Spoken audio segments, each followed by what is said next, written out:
Website पे नहीं चल रहे, वो आप एडमिन से कहें, सर अवेश से कहें, वो आपको इसका बता देंगे कैसे चलेंगी वेबसाइट पे।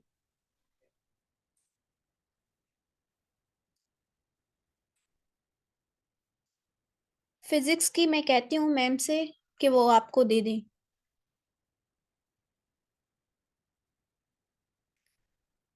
मेरा बैकग्राउंड, मैंने ग्रेजुएशन किया है।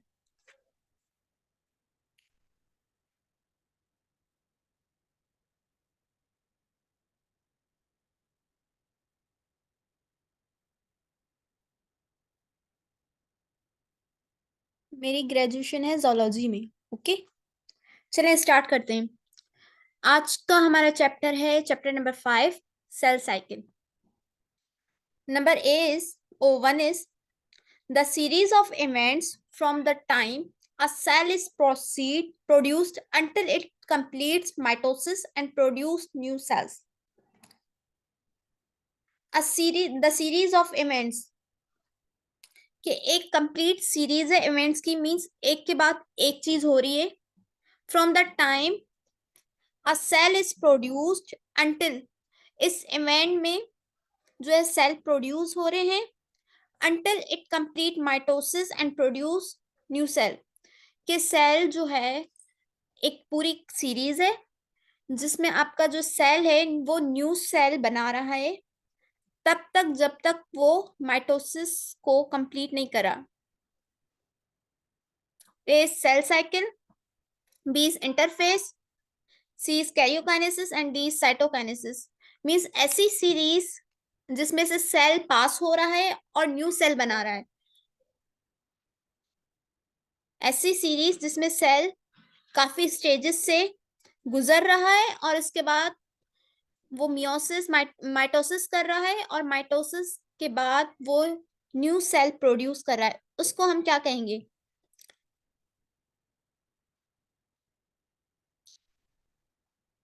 तो इसका करेक्ट ऑप्शन है सेल साइकिल। खतीजा, आप अपना कैमरा ऑफ कर दें। इसमें क्या होता है सेल साइकिल में कि सेल जो है डिफरेंट स्टेजेस से पास होता है। डिफरेंट स्टेजेस से पास होने के बाद एक सेल जो है वो डिवाइड होता है दो सेल्स में, फिर दो से चार, इस तरह से सेल डिवीजन होती है और इस प्रोसेस को हम कहते हैं माइटोसिस सेल डिवीजन, जिसमें आपके जर्म सेल के अलावा जितने भी बॉडी के सेल्स होते हैं, सोमेटिक सेल्स जिनको हम कहते हैं, सोमेटिक सेल्स आपके पूरी बॉडी के डिवाइड होते हैं थ्रू द माइटोसिस। माइटोसिस एक ऐसा प्रोसेस है जिसमें आपकी बॉडी के सारे जो सेल्स हैं वो डिवाइड होते हैं। सिर्फ जो आपका एक सैयद जैन हसन, कैमरा ऑफ कर दें, जिसमें आपके सिर्फ जर्म सेल है वो माइटोसिस के थ्रू डिवाइड नहीं होते। जर्म सेल आपके होते हैं मियोसिस के थ्रू। सेल डिवीजन की दो टाइप्स हैं, एक माइटोसिस के और एक मियोसिस। तो माइटोसिस से आपके सोमेटिक सेल डिवाइड होते हैं और मियोसिस से आपके जर्म सेल डिवाइड होते हैं। Number 2 MCQ is during interphase. Interphase में क्या होता है? A cell metabolic activities takes place, cell की जो मेटाबॉलिक एक्टिविटीज हैं वो होती हैं। B duplication of chromosome take place, chromosome double हो जाता है। C cell is divided into two daughter cells, cell जो है वो दो सेल्स में डिवाइड होता है। D is both A and B. Interphase में क्या होता है? इंटरफेस में क्या होता है? इंटरफेस में ये होता है कि सेल जो है अपना जेनेटिक मटेरियल डीएनए को डबल करता है, क्रोमोसोम्स की डुप्लीकेशन करवाता है, क्रोमोसोम्स थिक होने लगते हैं, डबल हो जाते हैं, ताकि सेल जो है वो आगे चल के माइटोसिस में डिवाइड हो सके टू डॉटर सेल्स में। सेल डिवाइड जो है वो माइटोसिस में होता है और इंटरफेस में सेल की मेटाबॉलिक एक्टिविटीज होती है जिसमें उसका डीएनए डबल होता है और क्रोमोसोम्स की डुप्लीकेशन होती है।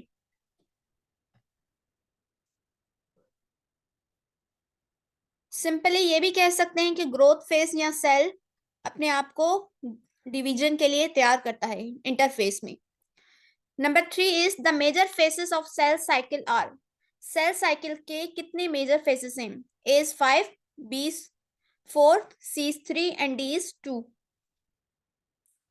सेल साइकिल के कितने मेजर फेसेस हैं? वजिया खान कैमरा ऑफ कर दें।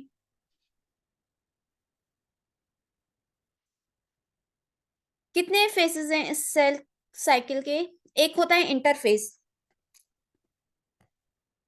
दूसरा होता है माइटोटिक फेस।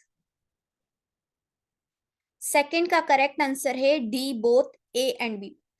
थर्ड का करेक्ट आंसर है डी। सेल साइकिल के दो फेजेस होते हैं, एक होता है इंटरफेस जिसमें सेल खुद को प्रिपेयर करता है डिवीजन के लिए, और सेकंड होता है माइटोटिक फेज जिसमें माइटोसिस होती है। इसमें क्या होता है कि आपका जो सेल इंटरफेस में रेडी हुआ डिवीजन के लिए, अब वो माइटोसिस फेज या माइटोटिक फेज में आके डिवाइड होगा। फिर इसमें से एक सेल में से दो डॉटर सेल बनेंगे। जो न्यू सेल बनेंगे उनको हम डॉटर सेल कहते हैं। फोर्थ एमसीक्यू देखें। The interphase is divided into how many phases. Interphase में कितने फेसेस होते हैं? A is 4, B is 3, C is 2 and D is 1। Interphase कितने फेजेस पे कंसिस्ट होता है?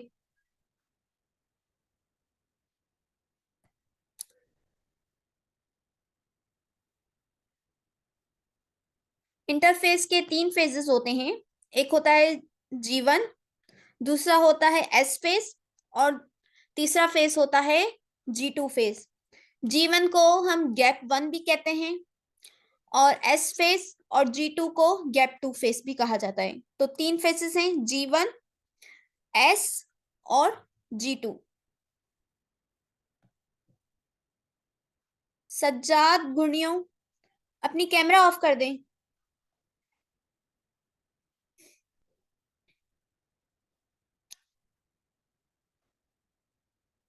नंबर 6 है आपका, नंबर 5 है, which of the following is the longest phase in the cell cycle. Cell cycle में से सबसे ज्यादा लॉन्गेस्ट फेज कौन सा है? A is mitotic phase, B is interphase, C is G nought, D is G1 phase.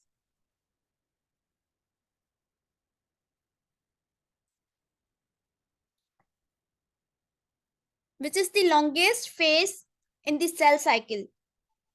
इसका correct answer है B, interphase. Interphase जो है वो लॉन्गेस्ट फेज है और इंटरफेस में आपका G1 और G नोट दोनों आ जाते हैं। और माइटोटिक फेज तो आपकी माइटोसिस होती है जिसमें सेल डिवाइड होता है। 6 है हमारे पास, during G1 phase cell increase its supply of protein, B is increase its number of organelle, C synthesizes of enzymes and duplication of chromosome, D all of these। G1 में G1 phase जो interface का part है उसमें cell क्या करता है? Cell बड़ा होता है, इंक्रीज होता है और इसमें प्रोटीन की सप्लाई भी इंक्रीज हो जाती है। बी में है कि सेल के जो ऑर्गेनल्स है जैसे कि Golgi body, ribosome, endoplasmic reticulum, उनका नंबर इंक्रीज हो जाता है। सी इज एंजाइम्स बनते हैं और क्रोमोसोम की डुप्लीकेशन होती है, या D all of these.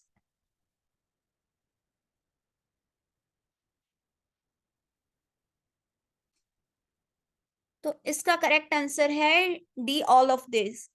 G1 phase में ये सारे इवेंट्स होते हैं, डुप्लीकेशन, एंजाइम्स की सिंथेसिस, प्रोटीन की सप्लाई ताकि वो सेल इंक्रीज करे साइज में, और नंबर ऑफ ऑर्गेनल्स भी इंक्रीज होते हैं। ओके, 7 MCQ है, in which stage of the cell cycle the cell is preparing enzyme for chromosome डिप्लीकेशन।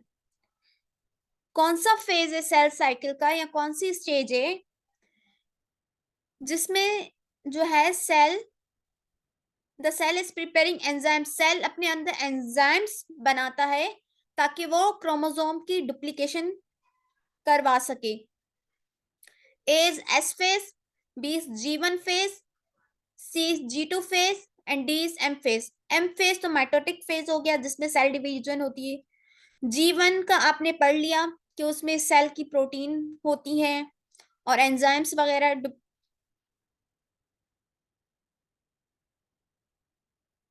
तो इसका करेक्ट आंसर क्या होगा?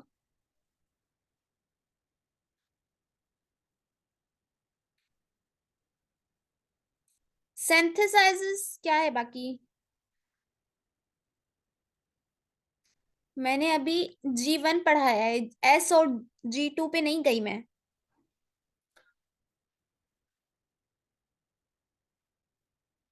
7 का आंसर क्या होगा? अभी आपने ऊपर 6 MCQ में इसका आंसर पढ़ा है।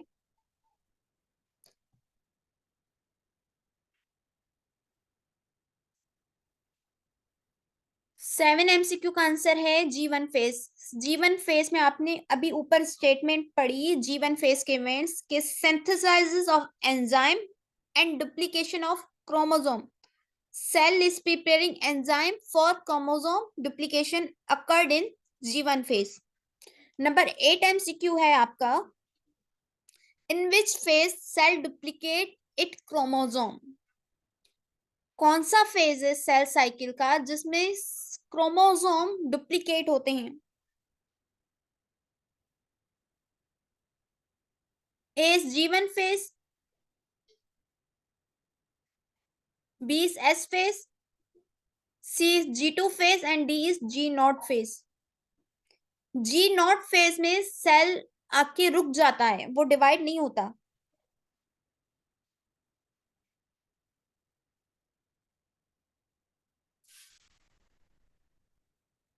In which phase cell duplicate it chromosome. G1 में वो एंजाइम प्रिपेयर कर रहा है, उसने डुप्लीकेशन नहीं की। G1 में एंजाइम प्रिपेयर कर रहा है डुप्लीकेशन के लिए। तो G1 के बाद आता है एस फेज, तो cell duplicate its chromosome in S phase. जो एस फेज है उसमें सेल जो है वो अपने क्रोमोसोम्स को डुप्लीकेट करता है और एंजाइम उसके G1 में बनाता है।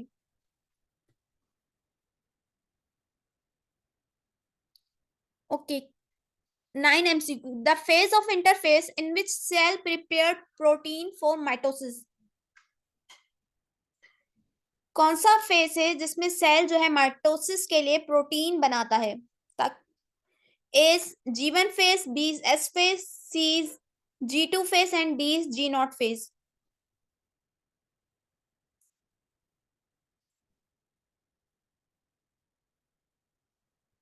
6 अगेन समझा दूं।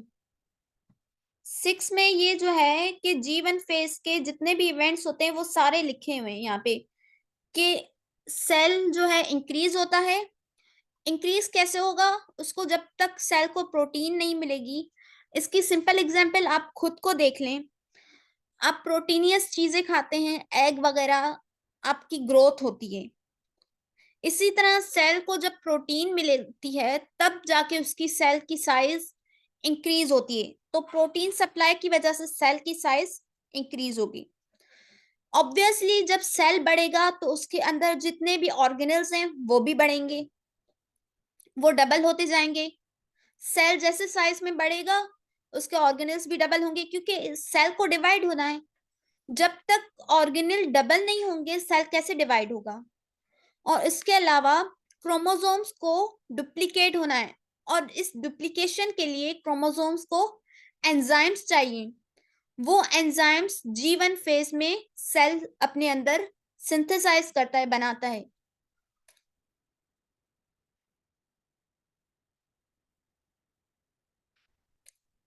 सोनिया अशरफ बंद कर दे अपना कैमरा। 7 में क्या था? 7 का तो यही है जो आपने ऊपर स्टेटमेंट पढ़ी कि synthesises of enzyme and duplication of chromosome. ये वाली स्टेटमेंट उन्होंने 7 MCQ में दे दी और ये पूछ लिया कि ये कौन से फेज में होता है। ये जो ऊपर इन्होंने 3 ऑप्शन दिए हैं, ये तीनों में से एक स्टेटमेंट दे दी और इसका पूछ लिया, क्योंकि ये तीनों इवेंट्स जो होते हैं वो जीवन में होते हैं। Synthesis of enzyme and duplication of chromosome.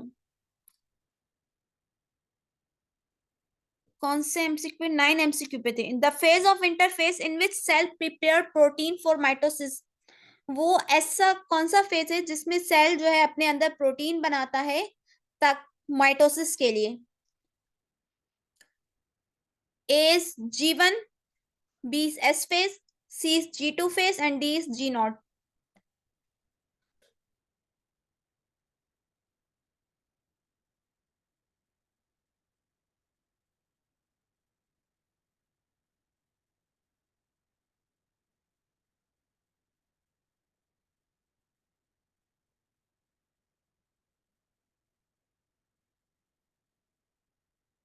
Let me check.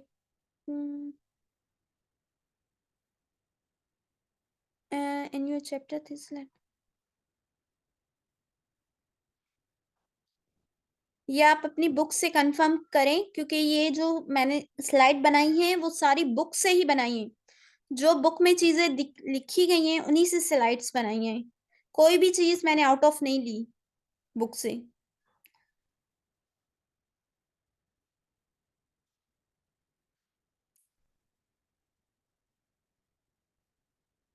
Father of taxonomy, Carolus Linnaeus father of taxonomy नहीं है। आप अपनी बुक में देख लें, ये लिखी हुई है ये चीजें।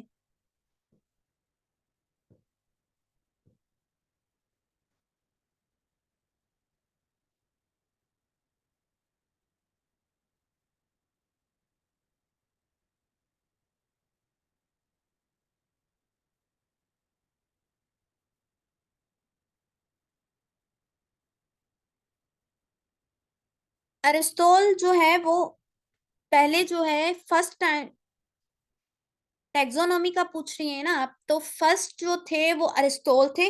उसके बाद कार्लस लीनियस ने बायनॉमिनल नोमेनक्लेचर दिया था।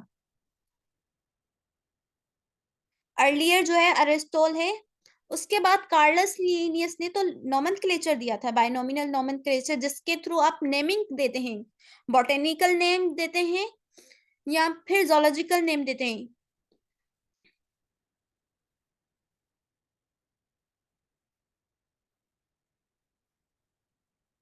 अरिस्टोल फर्स्ट टाइम है, वो मैंने स्लाइड्स में बताया था, बल्कि अपने जितने भी थे स्टूडेंट्स पहले बैच में उन सबको ये चीजें क्लियर थी। ओके, आगे चले।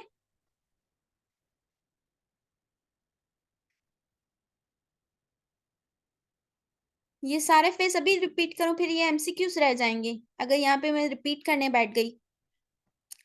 एक था जी वन फेस में सेल अपनी साइज इंक्रीज करता है। कैसे करता है? उसको प्रोटीन्स मिलती हैं। उसको जब प्रोटीन्स मिलती हैं तो सेल, और वो प्रोटीन कहाँ से आते हैं? सेल हमारी बॉडी के अंदर है, और प्रोटीन कहाँ से आते हैं हमारे बॉडी के अंदर?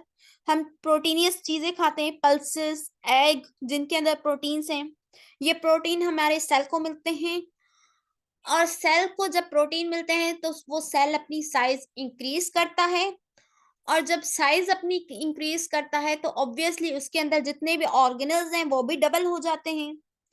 उसके बाद सेल के अंदर जो आपके न्यूक्लियस है उसके अंदर क्रोमोसोम्स हैं, वो बिल्कुल थिन होते हैं, नजर नहीं आते।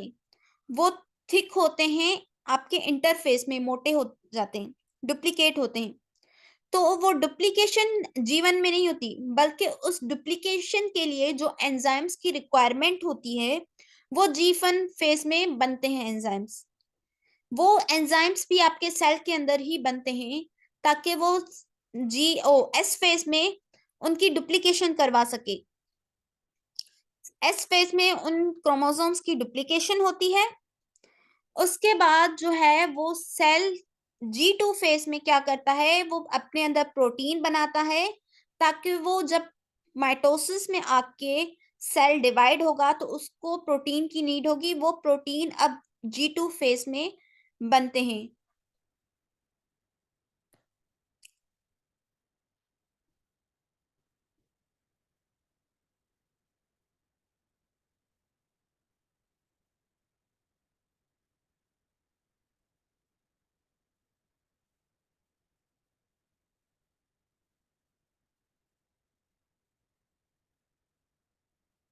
ये सारी चीजें मैंने रिकॉर्डिंग लेक्चर्स में बता दी थी। यहाँ पे हम सिर्फ प्रैक्टिस क्वेश्चंस करते हैं जो न्यू स्टूडेंट्स हैं उनके कॉन्सेप्ट्स क्लियर करने के लिए। ओके, 10 एमसीक्यू है। At which stage of cell cycle cell stop dividing. अब ये मैंने अभी आपको ऊपर स्टेटमेंट में बताया था कि कौन सा स्टेज है सेल साइकिल का जिसमें सेल स्टॉप हो जाता है, डिवाइड नहीं होता। G1 में भी होता है, G2 में भी होता है, S में भी होता है।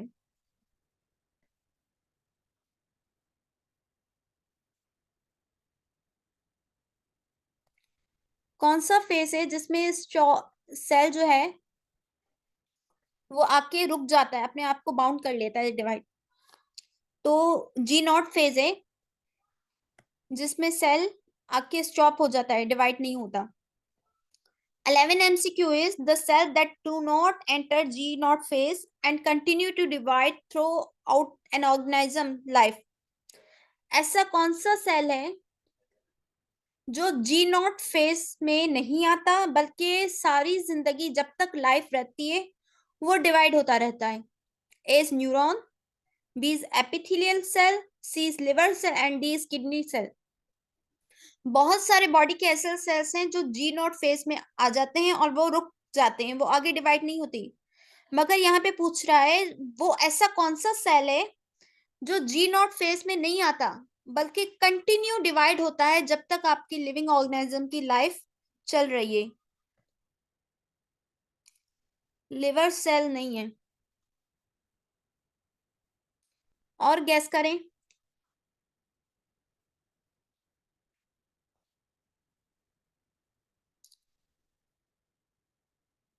नो, न्यूरॉन भी नहीं है।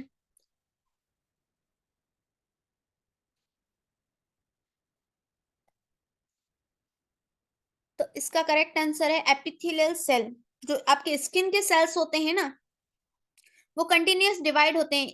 आपकी ऊपर की स्किन खत्म हो जाएगी उसके बाद भी सेल्स डिवाइड होते हैं कंटिन्यूअसली।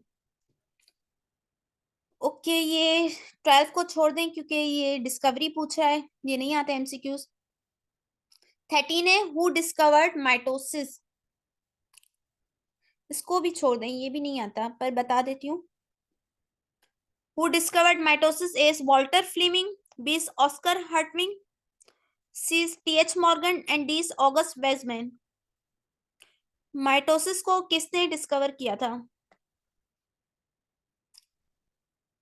ना, इसका आंसर है वॉल्टर फ्लेमिंग। ये इंपॉर्टेंट नहीं क्योंकि ये डिस्कवरी नहीं आती। Okay, 14 MCQ. Prokaryotic cells undergo a process similar to mitosis called. Prokaryotic cell एक प्रोसेस से गुजरते हैं जो कि माइटोसिस जैसा ही होता है। उसको हम क्या कहते हैं? Binary fission, B is multiple fission, C is regeneration and D is meiosis. Prokaryotics कौन से होते हैं? कौन सा ऑर्गेनाइजम्स प्रोकैरियोटिक हैं? कौन से ऑर्गेनाइजम्स प्रोकैरियोटिक हैं? ये मैंने बताया था आपको। बैक्टीरिया एंड साइनोबैक्टीरिया, ये आपके किंगडम मोनेरा में आते हैं। तो उनके अंदर बैक्टीरिया के अंदर जो है वो बाइनरी फिजन भी होती है, मल्टीपल भी होती है, रीजनरेशन भी, ओ, बाइनरी और मल्टीपल फिजन होती है। जब बैक्टीरिया का सेल दो सेल में डिवाइड होता है तो हम उसको कहते हैं बाइनरी फिजन, जो कि same as it is mitosis है। क्योंकि माइटोसिस में भी तो एक सेल दो सेल में डिवाइड हो रहा है दो डॉटर सेल्स में। इसी तरह बाइनरी फिजन में भी जो बैक्टीरिया की बॉडी है वो दो में डिवाइड हो जाती है, तो उसको हम बाइनरी फिजन कहते हैं। जब वही बैक्टीरिया की बॉडी दो से ज्यादा में डिवाइड होगी तो उसको हम कहते हैं मल्टीपल फिजन। रीजनरेशन हम कहते हैं जब समटाइम क्या होता है कि एक्सीडेंटल आपका कोई बॉडी का पार्ट लॉस हो जाता है, कट हो जाता है। तो कुछ जो लोअर एनिमल्स हैं, कुछ प्लांट्स एनिमल्स जो लोअर एनिमल्स हैं उनके अंदर क्या होता है वो पार्ट दोबारा आ जाता है। जैसे लिजर्ट की एग्जांपल ले लें, लिजर्ट का टेल कट हो जाता है तो कुछ टाइम बाद लिजर्ट का टेल जो है रीजनरेट होता है उस प्रोसेस को कहते हैं हम रीजनरेशन, जो लोअर एनिमल्स में होती है। हमारे रीजनरेशन हम ह्यूमन में लिवर के अंदर होती है। आप लिवर के ऑपरेशंस देखें, जिनके लिवर का होता है मसला, तो क्या करते हैं, मारिया खान कैमरा ऑफ कर दें, उनका थोड़ा सा लिवर का पार्ट कट कर देते हैं, जिसको जिसको प्रॉब्लम होती है, फिर वो जब कोई डोनेट करता है तो उसका पार्ट उसको इंसर्ट करते हैं। वो क्यों करते हैं? क्योंकि लिवर जो है वो रीजनरेट होता है, दोबारा बन जाता है कुछ टाइम बाद। तो हम ह्यूमन में बहुत कम होती है रीजनरेशन, बाकी लोअर एनिमल्स में ज्यादा होती है। Number 15 MCQ is the division of cytoplasm is, cytoplasm जब डिवाइड होता है, सेल डिवाइड होता है, तो पहले उसका साइटोप्लाज्म डिवाइड होता है, फिर न्यूक्लियस। तो उसको हम क्या कहते हैं जब साइटोप्लाज्म डिवाइड होता है? A is karyokinesis, B is cytokinesis, C is prophase and D is metaphase. Karyokinesis कहते हैं न्यूक्लियस की डिवीजन को, प्रोफेज और मेटाफेज है माइटोसिस के स्टेजेस, और साइटोकाइनेसिस कहते हैं साइटोप्लाज्म की डिवीजन। 14 में था ए बाइनरी फिजन, तो division of cytoplasm is called cytokinesis and division of nucleus is called karyokinesis. 16 MCQ देखें, division of nucleus is called karyokinesis. Okay, 17 में देखें, mitosis consist of dash phases, A is 1, B is 2, C is 3 and D is 4। Mitosis के कितने stages होते हैं? एक होता है प्रोफेज, दूसरा होता है मेटाफेज, तीसरा होता है टीलोफेज और चौथा होता है एनाफेज। तो माइटोसिस के 4 फेजेस होते हैं, metaphase, prophase, metaphase, anaphase and telophase. 18 MCQ देखें, during mitosis one cell divide into dash daughter cell, कितने सेल्स में डिवाइड होता है?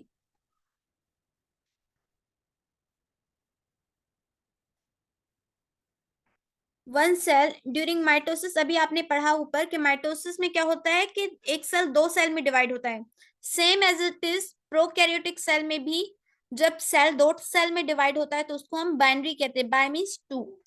इसी तरह माइटोसिस जो हमारे ह्यूमन के अंदर होती है या बाकी एनिमल्स के अंदर होती है या प्लांट्स के अंदर, तो उसमें क्या होता है कि एक सेल आपका 2 डॉटर सेल्स में डिवाइड होता है। A is correct answer. 19 is which of the following is the longest phase of karyokinesis?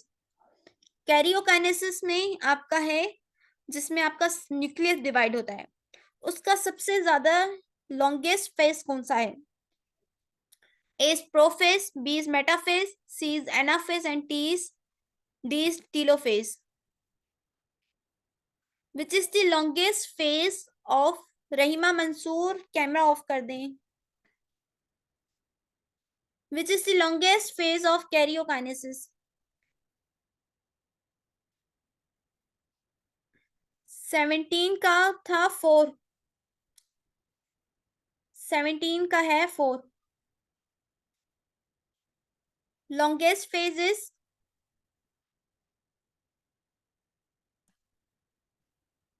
Okay,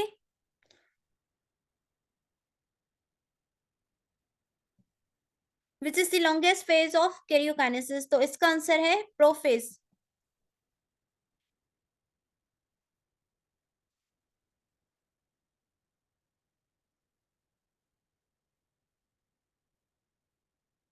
prophase है सबसे ज्यादा लंबा स्टेज, मेटाफेज नहीं है।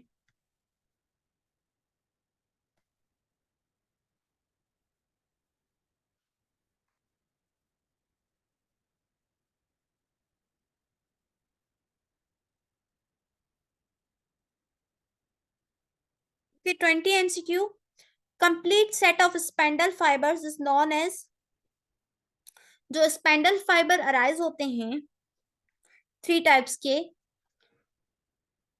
उनके कंप्लीट सेट को क्या कहते हैं? A is chromatin, B is kinetochore, C is mitotic spindle and D is cleavage. Cleavage कहते हैं किसी भी चीज का टूटना, काइनेटिकोर एक प्रोटीन होता है जो क्रोमोसोम आपके होते हैं ना, बताती हूँ।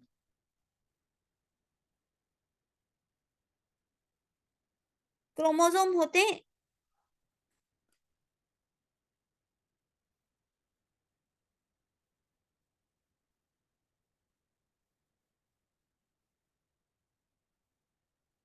2 आर्म्स की तरह होते हैं।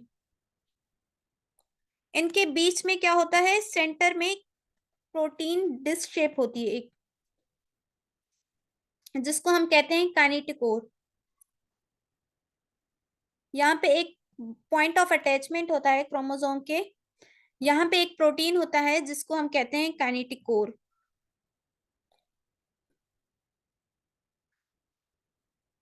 Complete set of spindle fibres is known as chromatin material. तो क्रोमोसोम जब बिल्कुल थिन होते हैं उनको हम क्रोमेटिन मटेरियल कहते हैं। तो इसका आंसर क्या हुआ? इसका आंसर है C, mitotic spindle. 21 is spindle fibres are form during, spindle fibre कब बनते हैं? A is prophase, B is metaphase, C is anaphase and D is telophase. Spindle fibres कब बनते हैं?